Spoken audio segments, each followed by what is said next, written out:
Hi, my name is Nancy Fudge, and I am here with my best dad, Donald Kensinger. Lex was born October 21st, 1944, and was twins with his brother Dex. They grew up in the Pennsylvania Appalachian community of Morrison Cove, Pennsylvania, known as the Cove. Lex lived far from large cities, and then at the age of 7, his mother passed. And at the age of 13, he attended the Milton Hershey School for Boys. The unique school took in disadvantaged youth, gave them a stable home, a faith-based family environment, academics, and a trade. For a young boy from the Cove, it gave him opportunities that he cherished his whole life and helped build his character. Lex went on to become an architectural and mechanical draftsman, inventor, builder, and all-around best dad a person could ever have. Today we will explore Lex's early life and Milton Hershey experience. Welcome, Lex. Thank you. Thanks. Well, I just want to start off. What was Morrison Cove like when you were a boy, and what type of people lived there? Well, when I was young boy, in the earlier years, there was a cannery there where they canned. Green Giant had a cannery where they did green beans and corn and peas, and they would have big piles outside their cannery where they would take and put these mulch piles and things. And so what they did is they hired the young people. Now I was too young at that time to work at the cannery and to do the canning, but my mom and sisters, they all worked at the cannery, and my brothers and them, they would go out with the trucks and ride in the back of the trucks, and they would go to the fields and they'd pick the corn and the peas and especially the corn. So what they would do is they'd come out around our area where we lived and go throughout the whole community, the farm community, and they would harvest the crops. And so what we'd do whenever the trucks would come, we'd throw rocks to pretend like we were trying to hit them. And so what they'd do is they'd throw corn at us to try to hit us. So after they would all go by, we'd go around and pick up the corn, and we'd take the corn home and have it, and we'd do our own canning at home with the corn. And Green Giant, over time, they took their cannery out of there, but most of the farms around there were rich farms, and most of the farmers did do a lot of canning, and so what they did is they had tomatoes, and what they would do is they'd set up roadside stands by their farms for whatever they were harvesting, and you could go by their farms and you could actually buy off their stands. And right next to us, there was the Shirks had a farm, and they had a field across the street, road actually, where they had all these fields, and there we were young, we actually would get 10 cents for picking a basket of tomatoes. Even as children, they'd let us go over there and pick tomatoes, and then they'd sell them off their stand, and then they also sent them to cannery, another cannery. And what did they do with the bad tomatoes? And then the bad tomatoes, after they would go through the fields, what they did is we'd have tomato battles. So you'd start off, you'd probably hit somebody with one behind the back of the head, and then they'd turn around and they'd give you a couple too, and then you'd get beat on. So we'd have a good time with them anyhow. And there was a lot more markets and a lot of little stores around the area at that time too. And we also had a little bus that went around, and it was called Johnny Dollar. Mm-hmm. And it would come around about once a week, and you could buy groceries off the bus. And then the nearest town was nearest supermarket or store where you could buy food. It was a little over 5 mile away. There was a little store in the community that you could walk to, and that little store back in the earlier years was actually a general store, but it was actually a hotel at one time back in the early 1900s. It was a hotel, and also where the train would stop, and it was the train station, and where people get on and off the trains that would come into work in that area. There was an ore hole there that they used to dig ore out of. What kind of ore? It was iron ore, and what they did is they had a real nice turntable there, and it was actually more in the early 1900s. It was more prosperous than Altoona, and whenever you look at it on a map, it would show Henrietta as a really big town. Altoona was small, and So what happened is they hit a spring and they couldn't keep the water out of the hole, and the hole filled up with water, so they called it the ore hole. And so that's a place whenever we was younger, we'd go swimming and we'd have recreation. For a while, it was actually like a dump, and they would dump things around there, and that would be where they, where if they wanted to get rid of anything, they was trying to fill in this hole. And they also had shafts through the area where they dug the iron ore out of. And they had several quarries, iron ore quarries there, but the one by our house, it was about a quarter of a mile up from our house. They threw things in there for probably 50 some years before they got it full enough that they quit sinking. So it's pretty far off. That's excellent.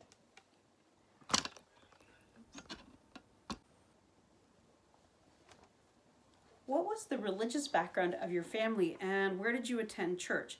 What was it like attending school and church in the Cove? Well, back in there, I was younger. Everything seemed to be political, and at that area, besides political, you had your religious beliefs, and you had a lot of people that would go to the different churches depending on their political and their politics. And to start off with, most of the people there were Republicans, but then there were some Democrats, and the ones who were Democrats, them Republicans, they were no good. And the ones that were Republicans, them Democrats were no good. But it was the same way when it came time for religion. And we had 3 churches right in our community right there. And one of them was the Church of God, which our family attended.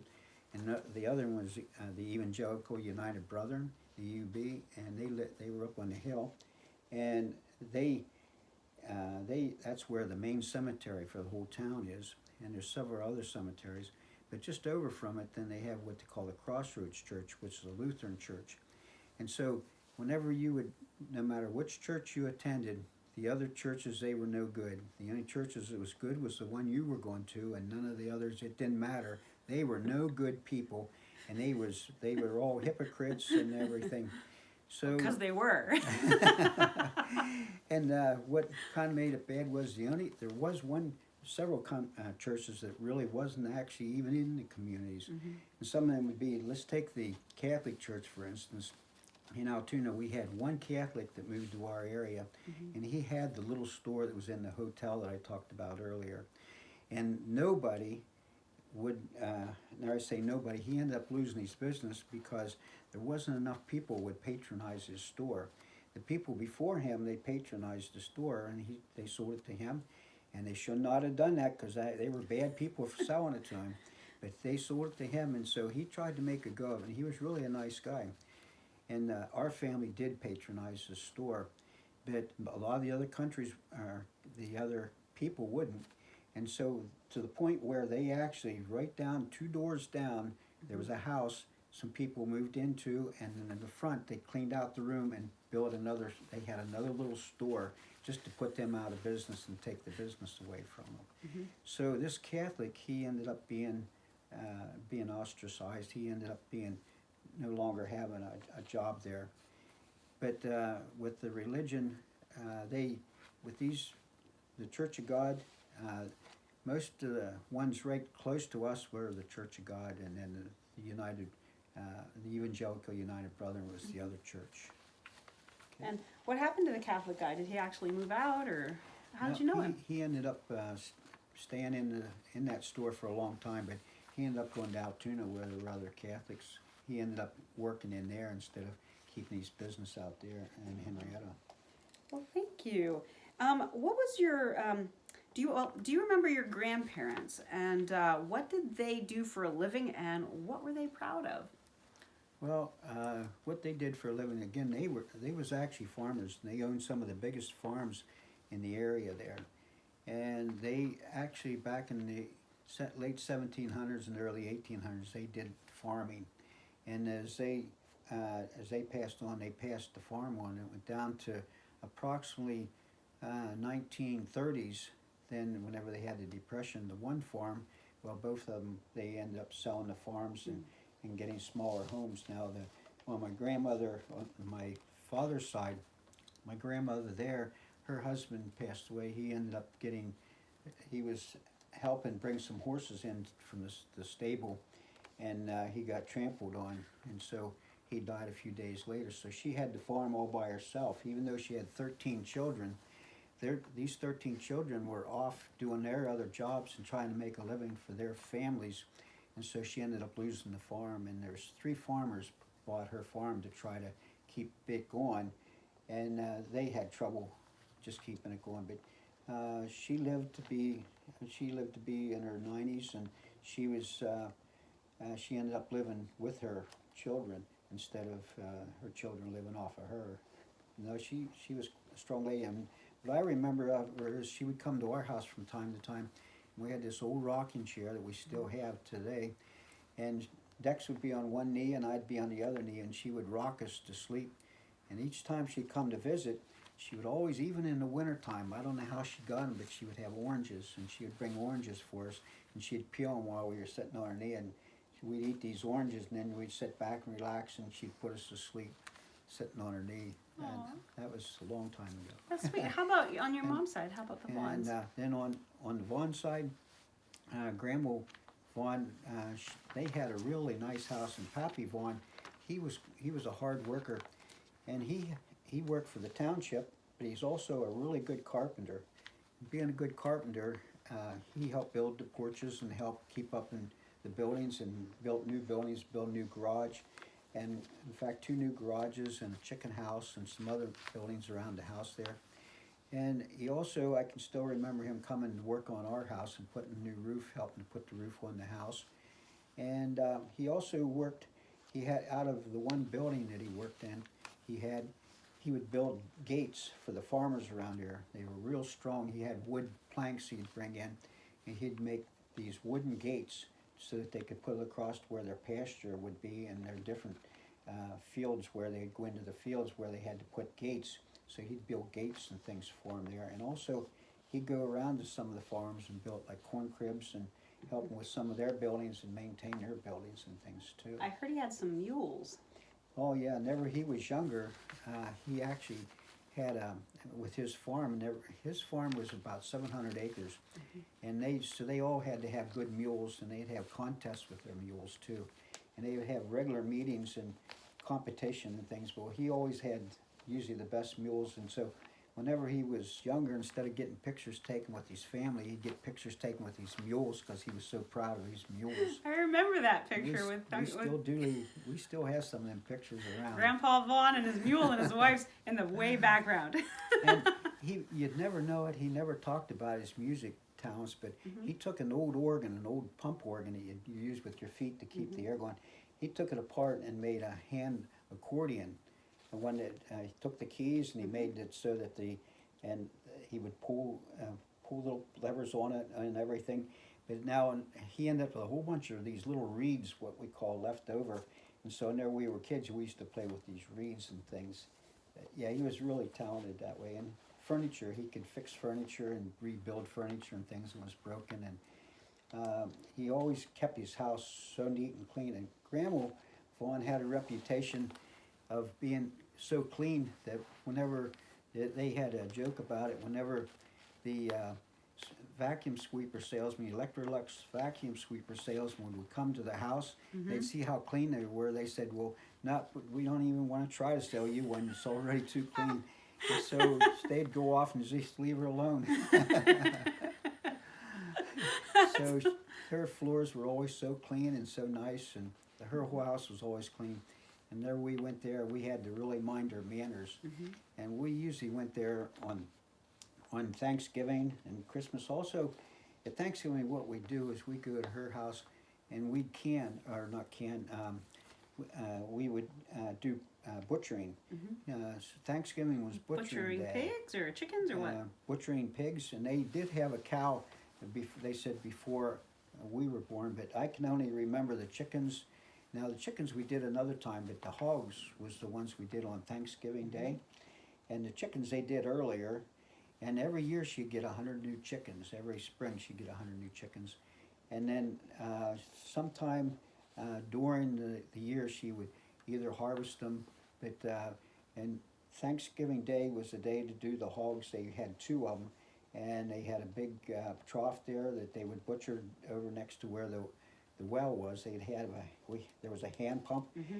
and back in them days we didn't have indoor toilets. The toilets was just up there too. So I still have that property, and we still have the building, the small building where they did for the toilet, and also for the smokehouse. We call it the smokehouse. And there was another building there that Pappy built. It was the wood, where they put wood in, and also the cool. And then there's another shed where he built his gates and built his fences and did his small projects in. And then there's a chicken house there that has chicken house enough for 100 chickens plus a feeding area. And then there's also another area where the hog pen was, and it's made the drain and everything real nice. But Nice. it's a real nice area up there. They were quite industrious in that time period. What did your mom and dad do with their time, and what kind of things did they do with their family? Well, how do you say it? We had 9 children, so I know some of the things they did. And with the 9 children, Pappy, or Dad, what he did was he was an auto mechanic, and he worked at the state full time. And with working the state full time, at least the last 20 years that he was alive, he worked for the state. And before that, he did a lot of farming. And then with us, we had our own area, our acre that we planted a garden. And every spring, he'd go up the road and get the horses. And there was one, I can still remember, there was 2 horses. One was Smokey, and he was the lead horse. And they'd bring him down, and we'd plow the fields with these horses. And so we had a big field for potatoes, and another for corn, and then another one was a big garden with a few things that they added in. And during the summer, it was our job to help Dad take care of them. But whenever he went through with the horses, after he went through, then there was a furrow plow, and he'd do the furrow, dig the furrow, and we'd come through with buckets of potatoes that Mom and the rest of the girls would cut the potatoes. And our job was to put them in the furrow and make sure that the eye was up so they wouldn't grow down. And Heaven forbid if the eyes grow down. and my one sister she would always watch, make sure that didn't happen. So we did the potatoes. And What were the name of your brothers and sisters? okay, with my brothers and sisters, our oldest, when there was 3 girls first and then 6 boys. And the oldest girl was Betty.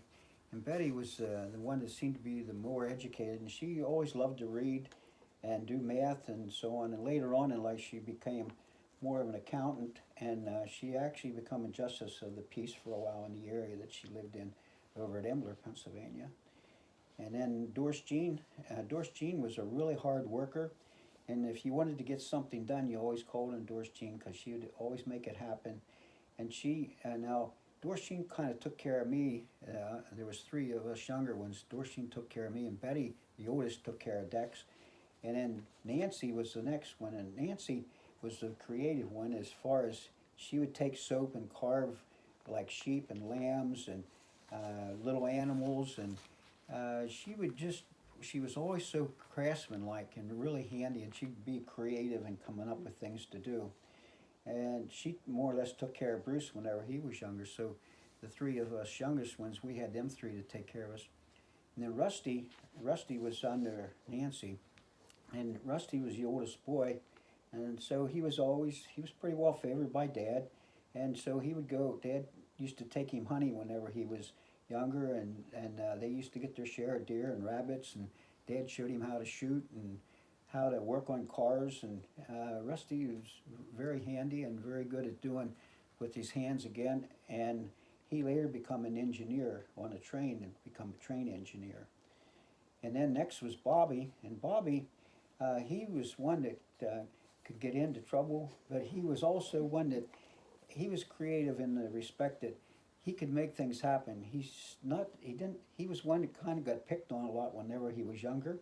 But you know what? He did the best he could, and he ended up having a really nice property. He ended up buying the Kensinger house, and he built some sheds there, and he really had some really nice antiques and things. And whenever he got older, why, he was really a good mechanic. He worked on tractors and was really a good mechanic, one to go to whenever you needed help with your farm equipment and things. And then later there was Roy, and Roy was a hard worker, really hard worker. I don't want to say that too loud in case he watches this. They have a joke. They have a joke to see who works harder. And whoever's working, the other one's not working. And, so Roy, he used to, whenever he was younger, he still worked on the farms and things. He really worked hard on the farms, and he worked for an implement place that later my sister Nancy married this Dean Forshee, and Dean Forshee had an implement place where he'd sell house chalmers and combines and farm equipment. And so whenever my sister married him, why, we no longer had the horses to do the fields. We had tractors, and we could actually do our plowing with tractors and things. But yeah, with McGee, he worked for the Forshees, and he helped them with the implements and helped them install milking systems and plumbing and do all kind of things. And he later worked for a manufacturer in Altoona that manufactures small tubing and a few other things. So he was creative also. He can come up with some really nice stuff. If you have some, and later him and his sons, they have apple orchards and things, and we get plenty of apples from them every year. And then Dex and Bruce. And Dex, he became a really, really good mechanic. He is what you call a mechanic's mechanic.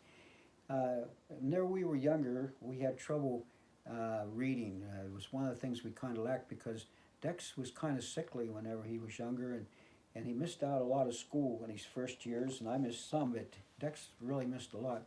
So they used to tease him because he had trouble reading, and me too, I had a little trouble reading. So, but whenever you put a manual for cars or any type of equipment in his hands, he could show you, he'd go right through that book and show you how to do anything that's in there where other people couldn't, they had trouble.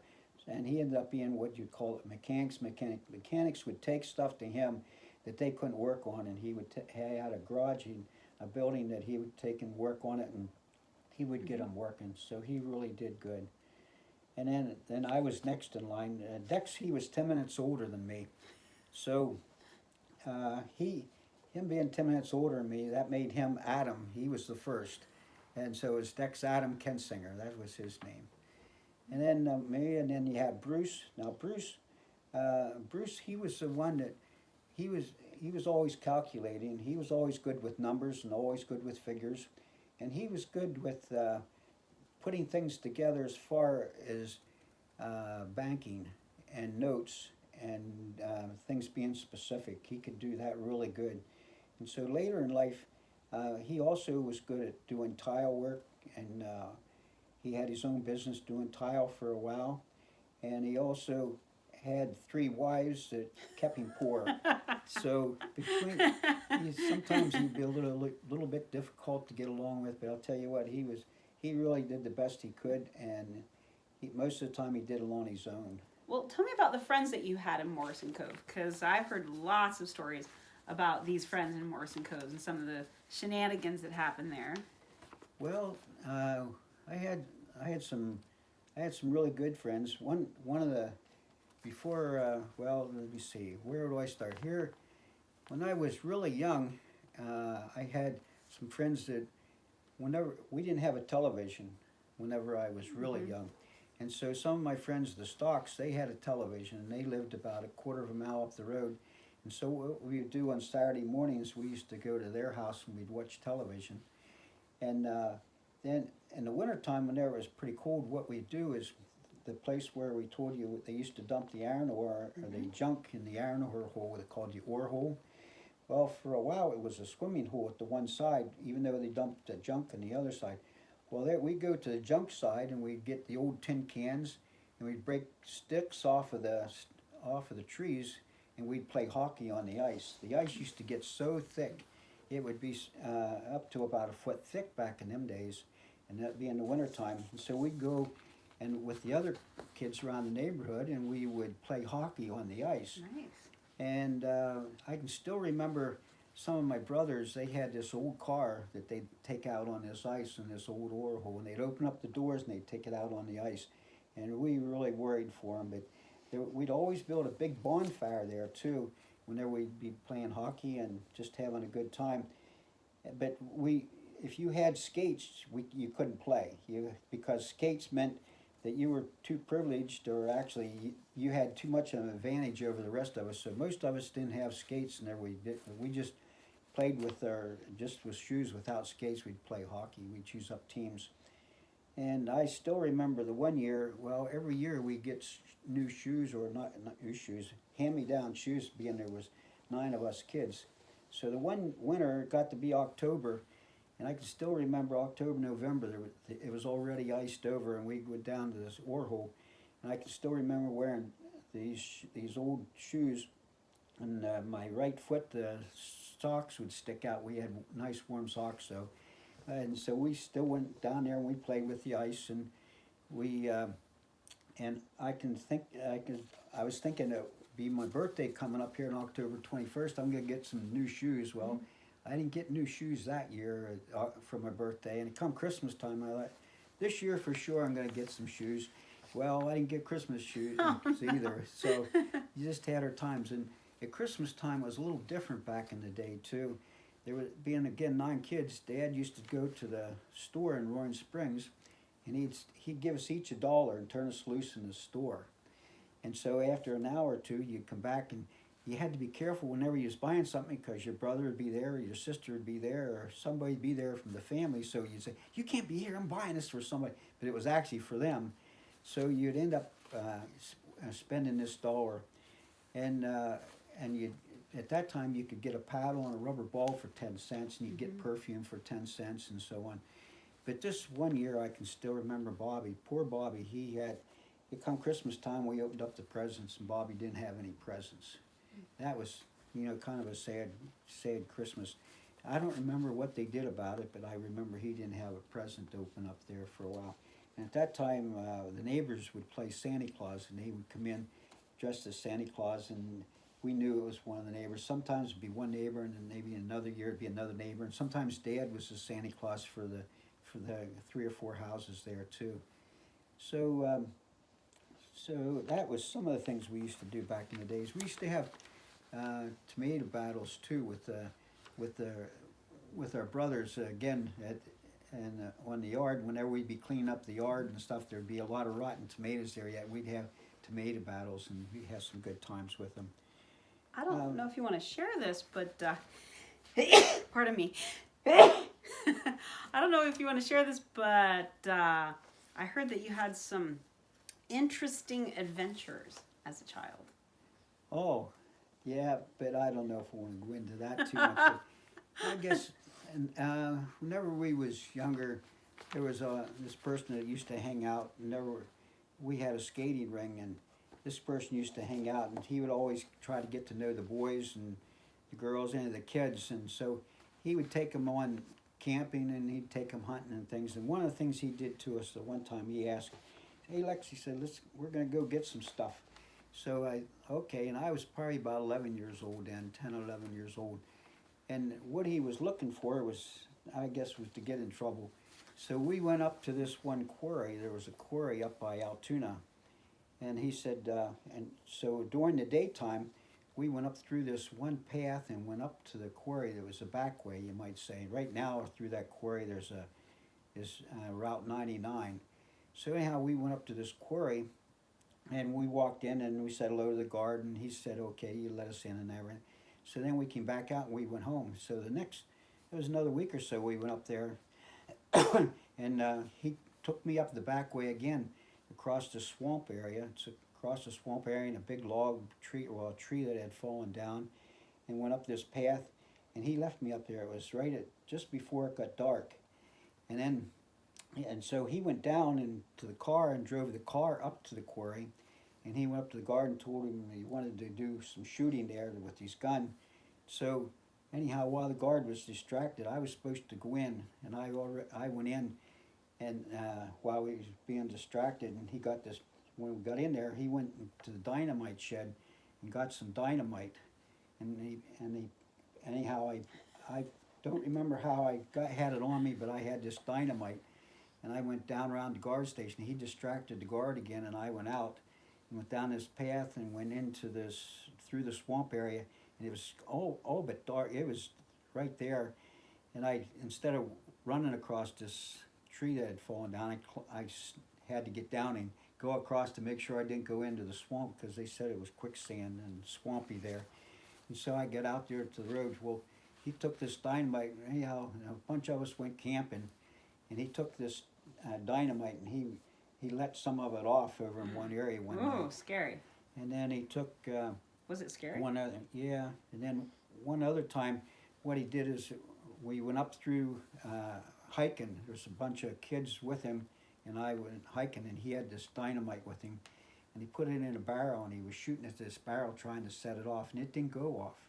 And I don't know whatever happened. I don't remember that dynamite ever going off. We worried about it. So some things happened that, I'm not too proud of back in that day. How exciting. Well, your mom passed when you were young. What was it like when she passed? Well, whenever she passed, till that time, Mom was kept us on reins pretty good, and especially whenever we were smaller children, in order to take care of us, make sure we didn't get hit by cars because the road was right there, and a lot of different things, and people were coming in and out. My sisters, and there was always a lot of traffic there. And I say traffic, my family would be coming in and out, and so she'd put us on the clothesline. She'd hook us up, and so that would be so we wouldn't get hurt.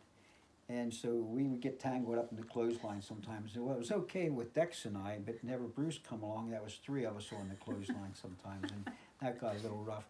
And the thing is, if you got off, and if you found a way to get off, you'd be in trouble because then you got whipped, you got spanked because you weren't supposed to be off that clothesline. Mm-hmm. And it was for our own best interest. Also, whenever we were younger, they used to put us in this one room, and what I would do is I would climb out over the back of it, and she used to get upset because I'd always find a way out, and she used to get upset with us. But after she passed, what we did then is I was 7 years old whenever she passed, and so we had chores that we would do that she didn't do, because by this time our older sisters was either gone or they had their own jobs, and they didn't have much they weren't around the house much. Mm-hmm. So what we did is we ended up doing the dishes, we ended up doing the housework, and every week the floor still got scrubbed and washed and waxed and cleaned up, and we had the dishes to do at night. And Bobby, he did most of the cooking at that time, but every once in a while we was asked if we'd try to do our cooking. And I can still remember one time I tried to make pancakes for Dad, and I made this pancake up, and I took it over and I give it to him, and he looked at me and he says, "Oh, okay." And he picked it up with his hand and he goes, "Clunk, clunk, clunk, clunk, clunk, clunk." He said, "Maybe I'll pass on this one." So anyhow, you have times when you think, "Oh my." So sometimes things didn't go as well. But one thing, whenever Mom was there, Mom always kept us in line pretty good, where we would do our studies and things. But after she passed away, we kind of got behind. There was a lot of things we could have probably done better with our schooling and different things. So we did get behind. Even though we was passing the grade, and Dex, he really got behind, and Mm-hmm. Bruce still was doing okay, and Roy, he was doing real good.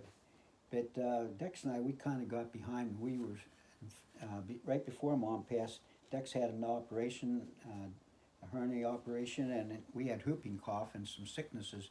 So the first couple of grades, first grade and second grade, we were kind of behind Mm-hmm. some of the other students. But some of the other students had whooping cough and colds and things too. But so we had some catching up to do. Oh, sorry, go ahead. That's all I I got. was going to say, how about religion? You said that when your mom passed, how you didn't go to church as often. Oh, okay. Yeah, after she passed, my dad, he quit going to church, and when we asked him to go, he said no, he just didn't feel comfortable going to the church. And Why by was that time, the older, I think he missed Mom, and the older kids, the girls, they were already pretty much gone and was going their own way, and my brothers, they gradually stopped going too. So it was just Dex and Bruce and I. We went to church, and that's part of the way it was. Most of the church back at that time, it was run by the Hortons, all the Hortons run it. The Hortons rang the bell. The Hortons taught the classes, took care of the money.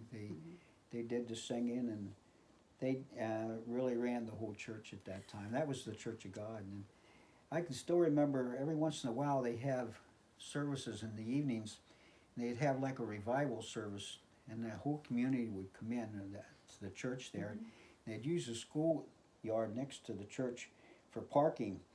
And one of them had a little Austin Healey car, and the teenagers, they went over one night and wherever this guy parked it, and they found a way of picking it up between all of them, and they took it and they put it somewhere else, and he came out and he couldn't find it because of the other cars and things and where they put it. He had a tough time finding it there first.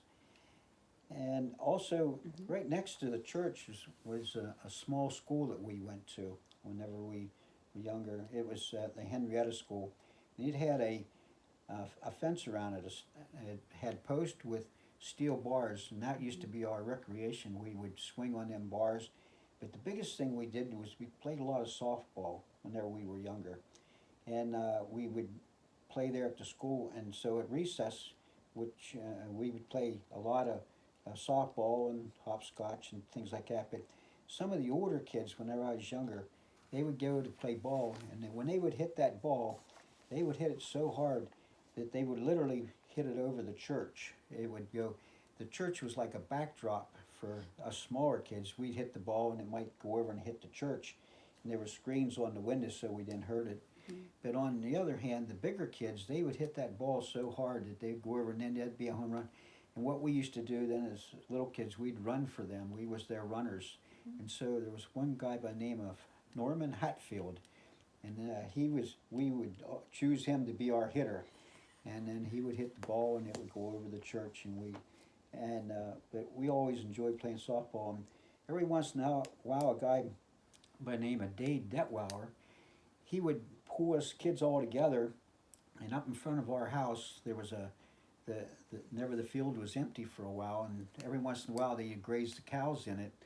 Why, he would pull us together on a Sunday afternoon and say, let's all go play ball, because he loved baseball and softball. Well, he was followed baseball really strong, but we had softballs that we'd play. So we'd set up and put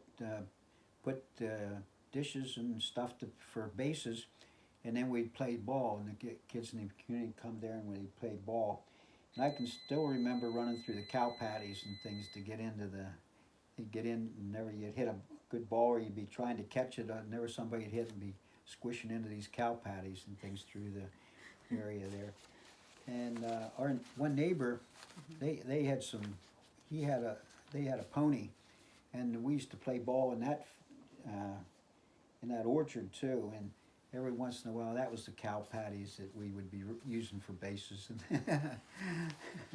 Well, when you were 13 years old, then you got chosen to go to Milton Hershey School. What is Milton Hershey School? Milton Hershey School, at that time, we considered it a trading school, or a school where we could learn a trade.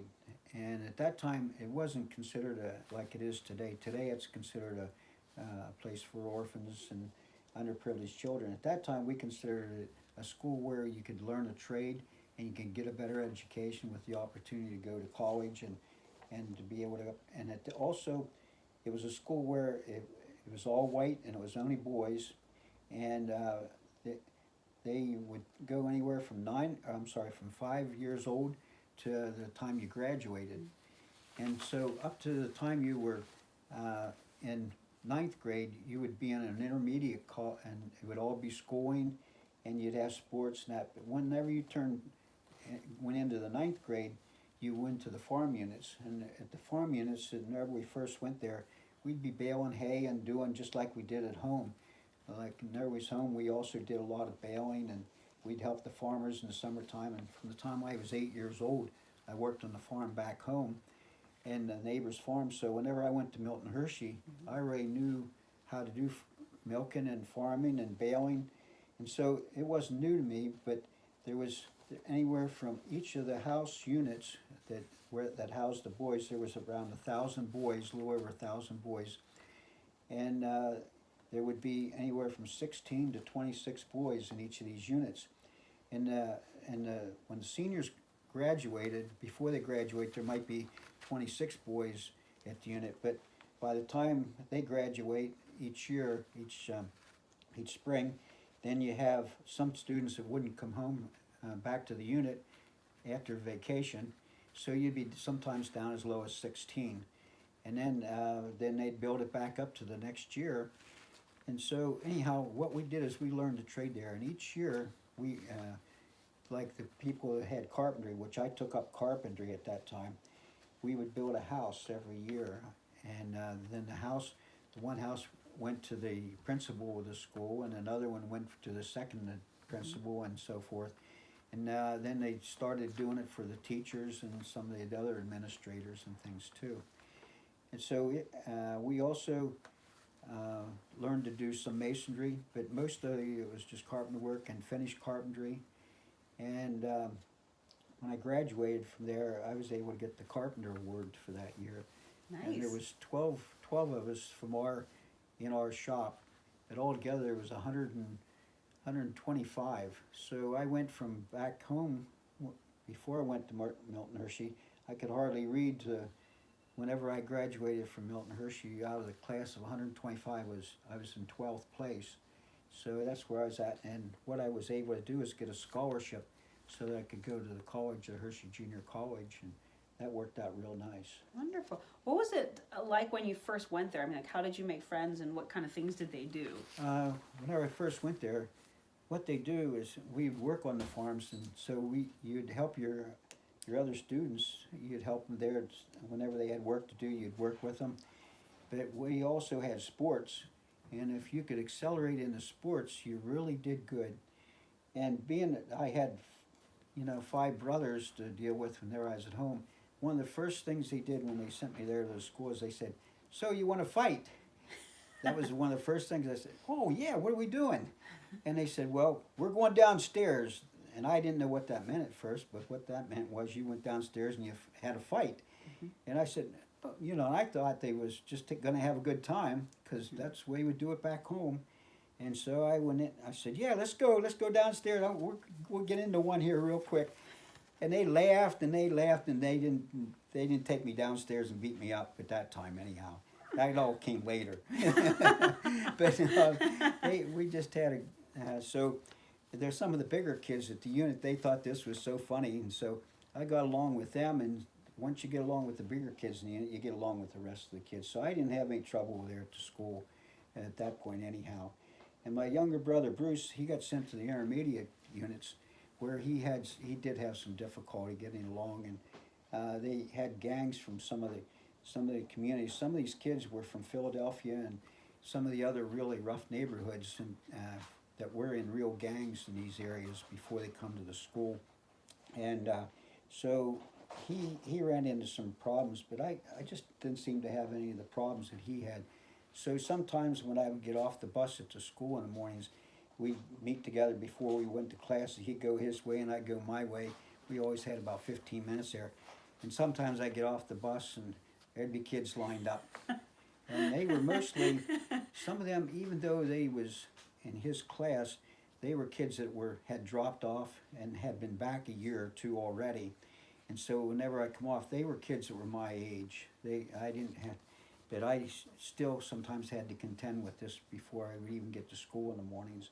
But most of the mornings I didn't have that trouble. But just some mornings it was just a little difficult getting out.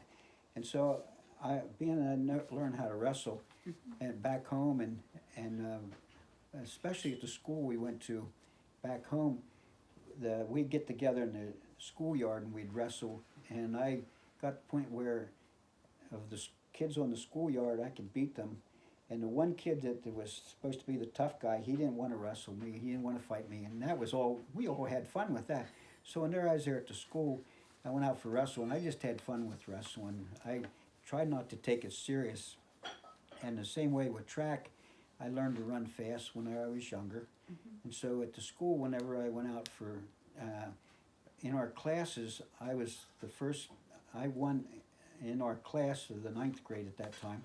I ended up beating all them, and then and then they compared that to the rest of school, and I ended up being number one in the school and second. That's Number one for wrestling? No, in the 100-yard dash. Oh. And 50 in the 50-yard dash as number two, as second place. And so I had they put these banners like up in the foyer at the school there, and I kept them for a long time. And after I graduated, and my dad passed away before I graduated, but I had them at Grandma's house. And anyhow, somehow I lost them. They got lost somewhere in the system, and so I don't have them, so I can't brag about it because I can't prove it. When I asked him at the school, I said, "Do you have any records?" No, they don't have any records of that stuff. But that's okay. Well, how did that experience at Milton Hershey make you the person that you are today? Wow. One thing, I see some of the things that happen back home, and not that some of the friends I left back home, most of them didn't smoke or drink or anything. Now, whenever I was in school, we still had people that smoked and drank and so on. And what I did is, they were still my friends, and I'd take care of them. But back home, some of that smoke, and they didn't smoke or drink, but whenever I go home for vacations and things, it turned out that some of them were changing as they got older. Some of them really did smoke and drink to the point where I didn't want to be around them. They were obnoxious, and not all of them, just enough of them that it made it difficult. And I also found that they didn't really want to spend much time with me. They had their friends when I would go home. During the time I wasn't there, they would have their own friends, and I would only be home at Christmas for a week, and at Easter for a week, and a couple weeks in the summer. And then, so they would be busy with their friends, and then here I would kind of mess up their thing, and so we just got apart. We went our own ways, and like I say, even at the school we had people that would smoke and drink, and some of them were my friends, so that wasn't the key issue. The key issue was whenever I went home, they were no longer my friends because they had their friends. And when I come back to school, I had some friends. But even like I say, the one time I come home from vacation, and some of the people that were my friends, they got caught smoking and drinking, and that meant they would be 30 days in detention, which meant that they wouldn't be able to play sports or go to town. We only went to town on Friday nights and then Saturday afternoon.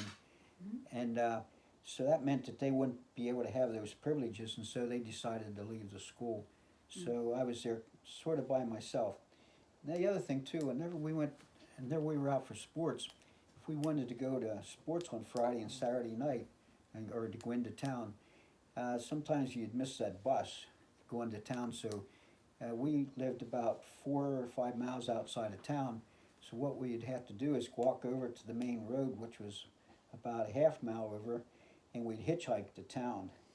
And I'll tell you what, sometimes that got a little rough too, but back in the day, hitchhiking was just normal. But especially Saturday afternoon, I can still remember the one time I went to hitchhike. I was by myself, and this guy picked me up, and we was heading into town, and he started to talk to me about my girlfriend and started the proposition, and I says, "You get this car over right now." And I already planned how I was going to take care of this. And I might have been dead, but I'll tell you what, he wasn't going to mess. So he did pull over and let me out, luckily for me and him. But we had some situations that got a little rough from time to time. But other times we got picked. I can still remember getting picked up by one of the administrators of the school, and he knew I was Milton Hershey, but he still took the stand and he pretended he didn't know. But he knew I was Milton Hershey. And then also, what the biggest thing that we used to talk about, and we still do talk about whenever we get together, is we used to hook out. And that meant see, we had to get up at 5:45 in the morning, and then we had to be in bed by 9:15 every night. Well, after 9:15, when it got dark, sometimes we would hook out. Well, that meant we'd sneak out of the unit and go in town and do things. So we did that a few times, and I didn't get caught, but every once in a while somebody would. That meant if they got caught, that they wouldn't get their vacation. they wouldn't get their time to go home at vacation time, and they had to spend their time there at the unit. So it wasn't to our advantage. But some of the guys that I used to go to town with, again, they were smokers and drinkers. We went to this one place where they was having a centennial. It was a Palmyra, and they was about ready to close up because it was getting late for their program that night. And they had this weightlifting contest going on there with a barbell in the back of a truck, and they had to lift. And this one guy was really strong, my one good friend, and he was beating everybody, and he was lifting these. And every time he'd win, they'd give him a cigar. Oh no! So he had this whole pocket full of cigars that he brought home when we come back from hooking out that one night. But, well, we're running short on time, but I have one more question for you. What would you want to tell a young man or a young woman who might attend Milton Hershey about your experience? What's one thing that you would want to tell them? I tell them if they have the opportunity to go there, and if they are, again, today it's for underprivileged children, and it don't matter if their religion and I think they can go from, at least if they're up to 12 years or 14 years old. Anyhow, I would recommend that they go and get the education, because there's so many opportunities there. So even if it didn't work out, you'd learn so much by being there. And each of the kids are able to learn the computer systems. You have really good teachers. We had really good teachers. And all in all, whenever it comes time to go to college, you have the opportunity to go to college. And if you don't want to go to college, you don't have to. And you can still learn trades.